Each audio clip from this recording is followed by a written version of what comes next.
A crystal is earth-made, translucent, stone that learned to hold light. For thousands of years, humans have been drawn to these geometric expressions of order emerging from chaos. Not because crystals possess magic, but because they remind us of something we recognize in ourselves. The capacity to take pressure, time, and darkness, and transform it into structure, into clarity, into something that catches the light, and scatters it in ways that make people stop and stare. The crystal you choose today will reveal not what powers you believe in, but what kind of transformation you are undergoing. Not what you want to become, but what you are already becoming. Slowly, under pressures you may not even be aware of. Because we do not choose crystals, we recognize them. We see in their structure the shape of our own becoming. Before you are 4 crystals, each one formed under different conditions. Each one holding light differently. Each one a different answer to the question: what becomes of Earth when it is transformed by time and pressure? The clear quartz point, the amethyst cluster, the raw black obsidian, the rose quartz heart. Do not think about metaphysical properties. Do not think about what crystal healers have told you these stones mean. Simply look. Which crystal feels like it is speaking your language? Which one looks the way transformation feels? Alan Watts understood that we are drawn to symbols, not because they contain power, but because they reflect the power already moving through us. The crystal you choose today is not giving you anything. It is showing you what you already are, what you are already becoming, what you have been crystallizing in the depths of your own experience. Breathe, look at each one, and let the crystal that is your current shape recognize you. Your choice is made. The crystal is in your hand. Now let us discover what formation it represents in the geology of your becoming. If you chose the clear quartz point, you are in the process of becoming transparent to yourself. You are learning to see through your own defenses, through your own stories, through the layers of identity you've built to protect yourself from a world that felt too sharp, too bright, too demanding. And what you are discovering underneath all those layers is not weakness, it is clarity. The kind of clarity that can hold light without distorting it. The pointed crystal represents direction, focus, the understanding that transformation is not just about becoming softer or more open. Sometimes it is about becoming sharper, more precise, more able to cut through confusion and name what is actually true. You are drawn to truth, not comfortable truth, not convenient truth, but truth that clarifies, that brings things into focus, that shows you exactly where you are standing so you can decide whether to stay or to move. You have stopped being interested in beautiful lies. You want only what is real, even when reality is uncomfortable. This is the gift of clear quartz. It does not add color. It does not filter. It simply amplifies what is already there, and you are learning to do the same. To stop performing, stop pretending. Stop adding layers of interpretation between yourself and your actual experience. To just be, clearly, transparently, without apology. People are both drawn to and frightened by your clarity, because when you are transparent, you become a mirror. And most people do not like what they see reflected back. They prefer interactions that are a little hazy, a little filtered, a little less honest than what you are offering. But you have passed the point where you can go back to comfortable ambiguity.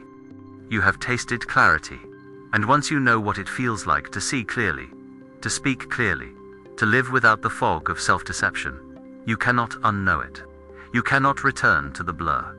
The danger, of course, is that clarity can become cold. The pointed crystal can cut not just through confusion, but through connection. You can become so focused on truth that you forget kindness. So committed to seeing clearly that you forget that some people need a little haze to feel safe. That not everyone is ready for the level of honesty you are offering. You fear that if you soften your clarity, you will lose it. That if you filter your truth even slightly, you will slip back into the comfortable lies you worked so hard to escape. So you stay sharp, stay pointed, stay clear, even when that clarity leaves you isolated.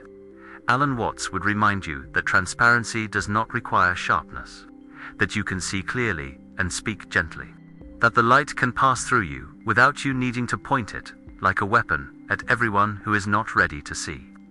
That clarity includes compassion. That truth includes timing. The quartz point is powerful because it focuses energy. But energy can be focused toward healing just as easily as toward cutting. You can be clear without being harsh, honest without being brutal, transparent without being unforgiving. If you chose the clear quartz point, you are the soul who is learning to see without distortion. You do not need to dim your clarity to be kind, but you do need to remember that clarity without compassion is just another form of violence. You are allowed to be both transparent and tender, both sharp and soft, both truthful and caring about how that truth lands. If you chose the amethyst cluster, you are learning that transformation is not a solo journey. You are drawn to the crystal that does not grow alone, that forms in clusters, in communities, in formations where each point supports and is supported by the points around it. This is how you are becoming, not in isolation, but in relationship, not by separating yourself, but by finding your place in the larger structure. The purple of amethyst has always represented the meeting place between earth and spirit, between the material and the mystical, between what can be seen and what can only be felt, and you are learning to live in that threshold space, to be both grounded and transcendent, both practical and spiritual, both in the world and not quite of it.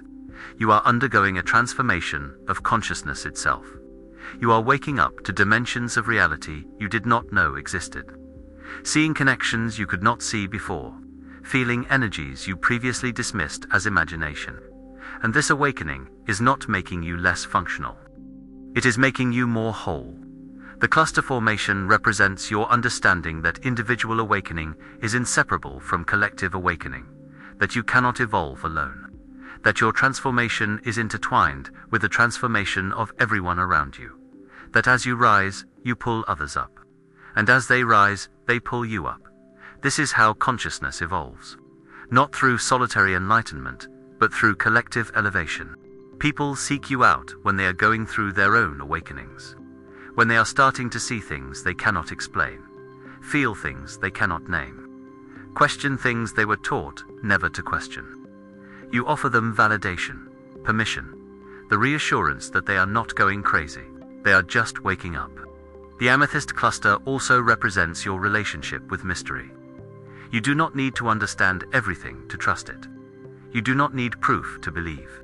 You have learned to sit comfortably in the space between knowing and not knowing, between certainty and wonder, between the mapped and the unmapped.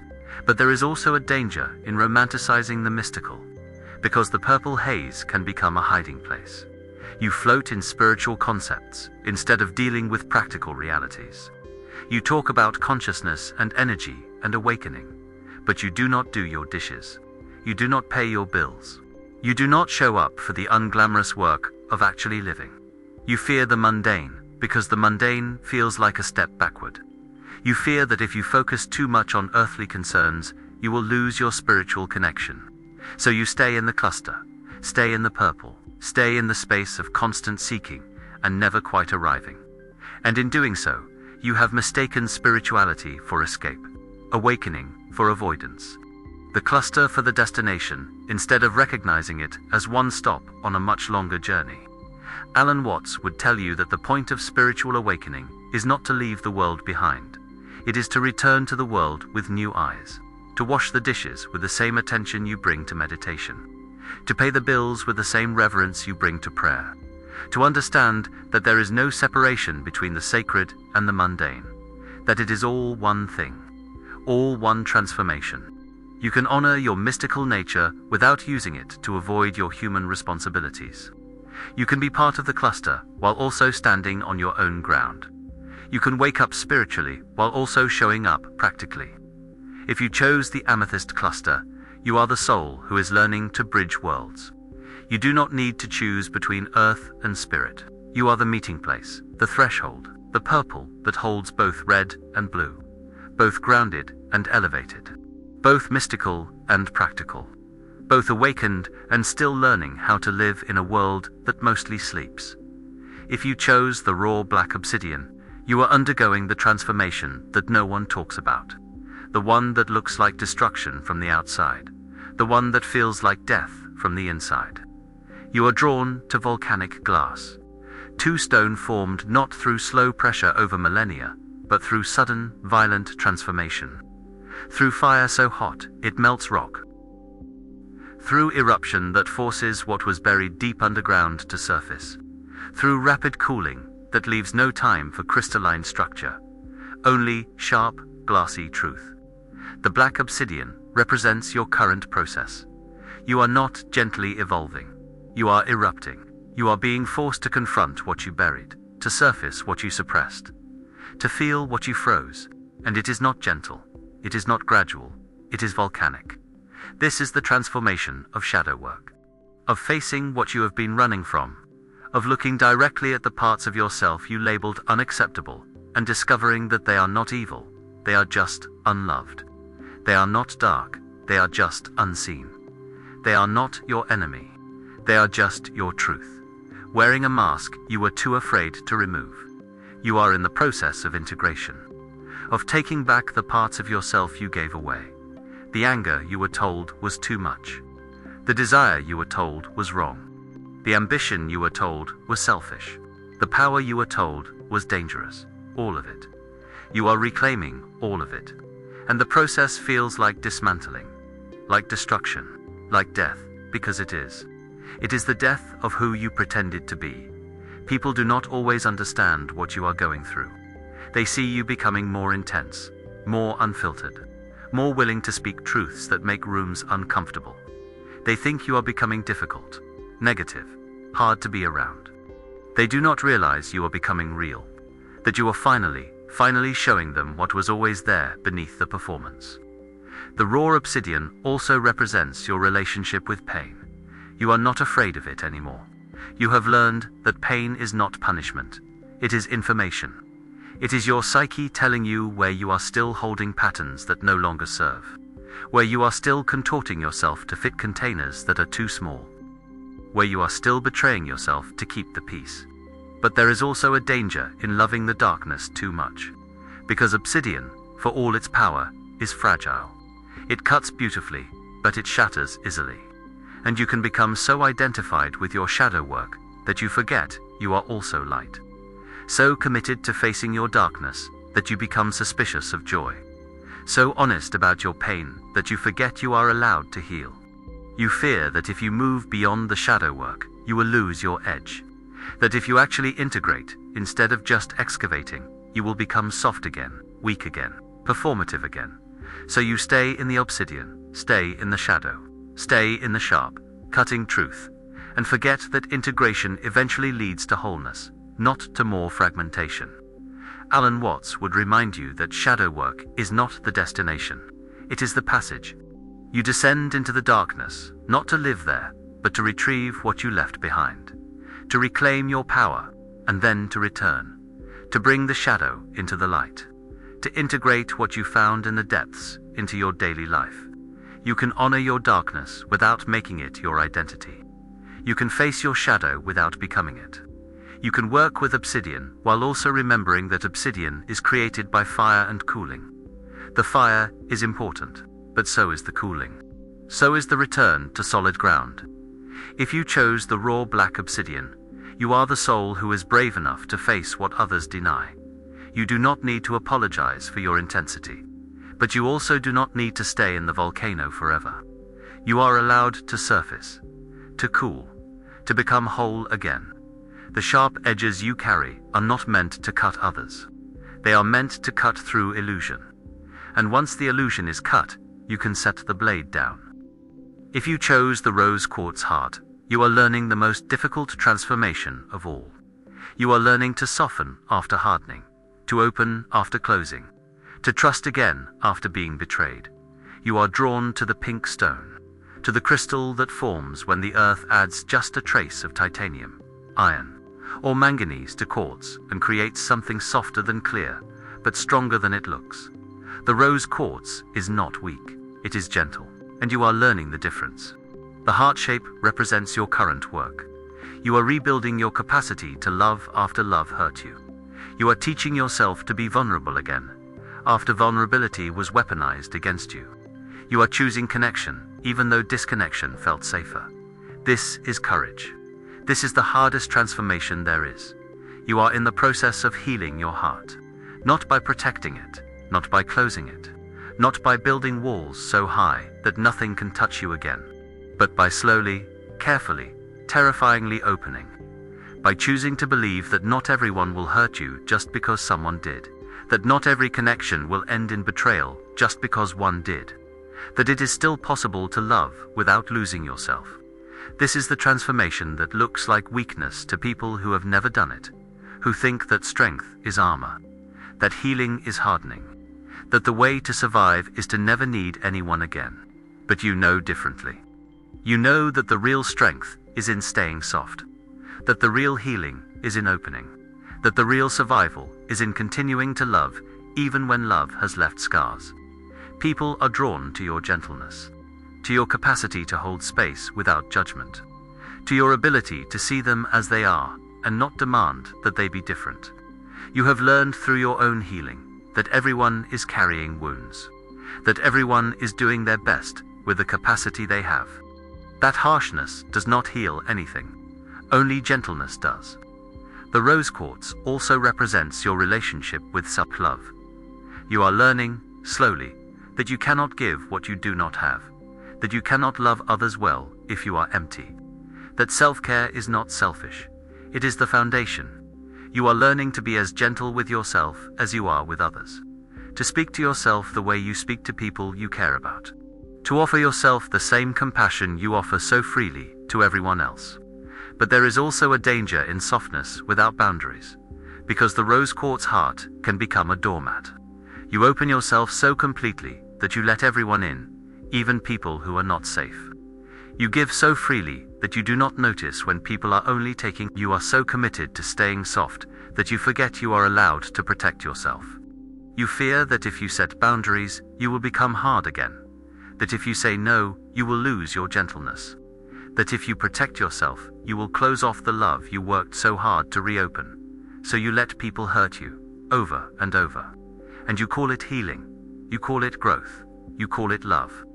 But Alan Watts would remind you that the ocean is soft, but it also has limits.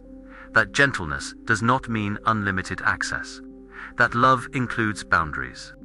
That you can be open without being available to everyone. That self-protection is not the opposite of vulnerability. It is the condition that makes vulnerability possible.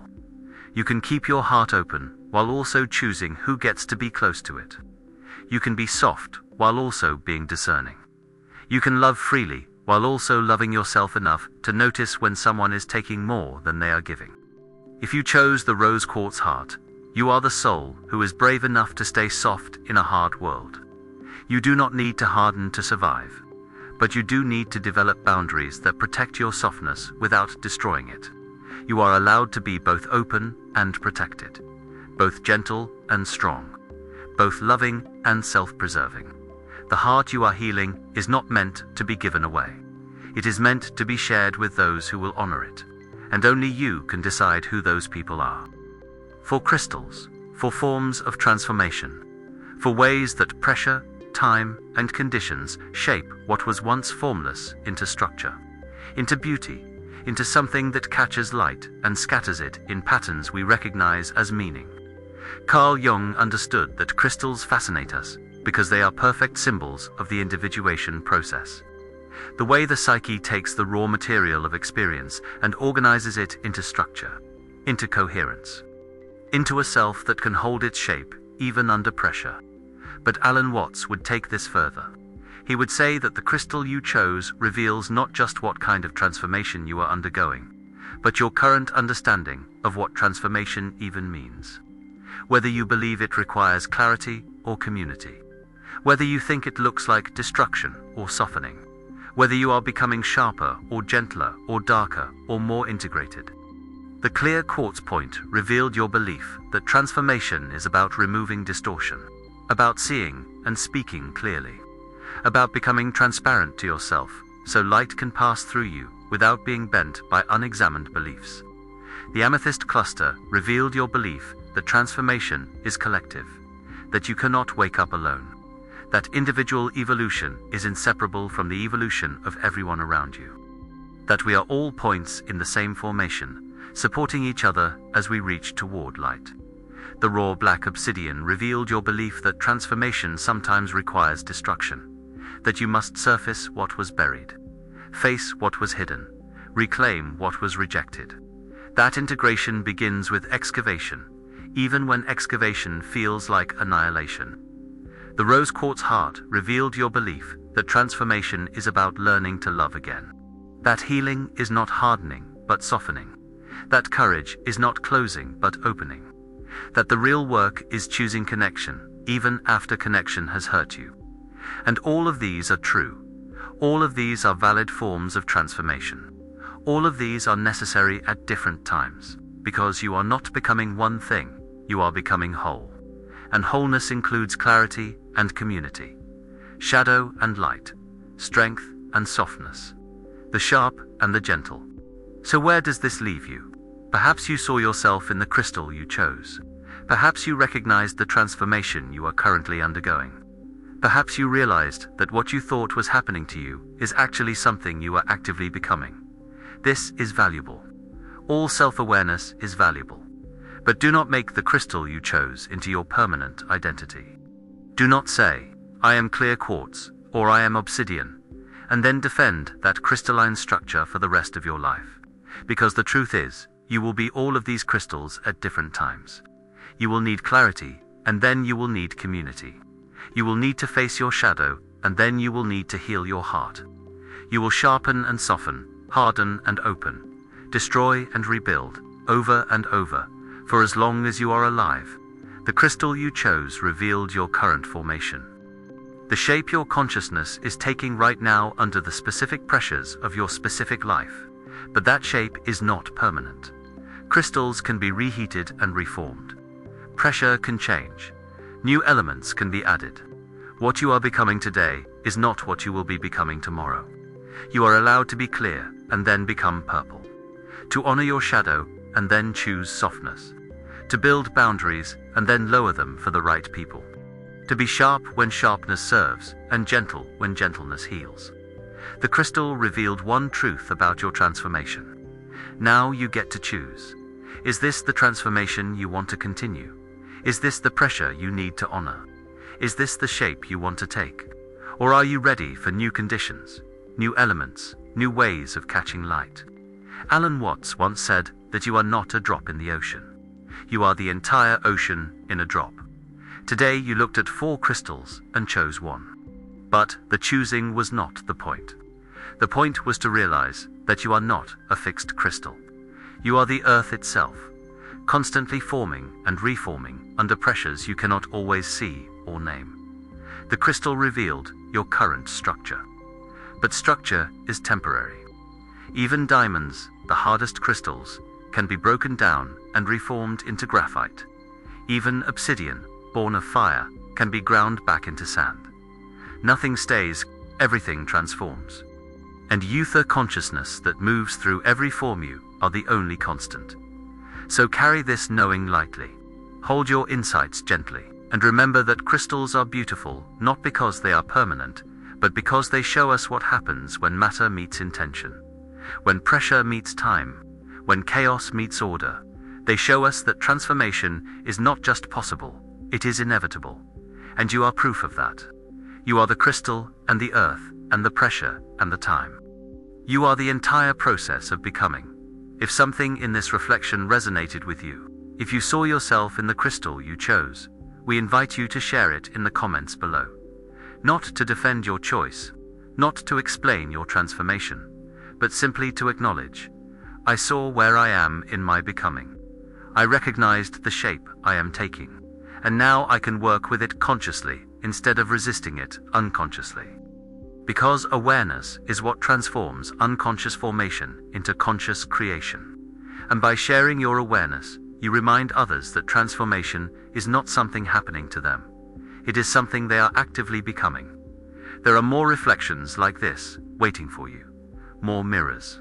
More invitations to see what shape you are taking, so you can decide whether to continue forming, or to allow yourself to be melted down and reformed into something entirely new. Stay. Not because you need another test, but because something in you recognizes that this is not about discovering who you are. It is about recognizing what you are becoming. And transformation, like crystal formation, happens best when we pay attention to the conditions we are growing under. And until we meet again, remember this: you are not the crystal. You are the earth learning to hold light, and that earth will take many forms across many lifetimes. Some clear, some dark, some sharp, some soft, all of them temporary, all of them beautiful, all of them you.